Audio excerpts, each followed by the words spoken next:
Bismillahirrahmanirrahim. Assalamu alaikum. My name is Hassan, and today we are going to check pop-up setting in Chrome, and we are going to allow or not allow website to send pop-up or use redirect.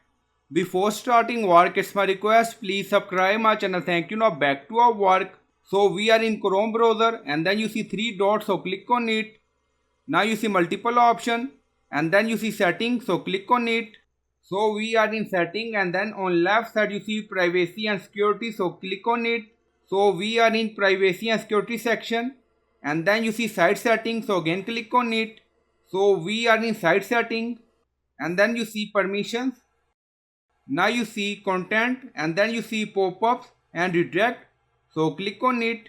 Now you see default behavior.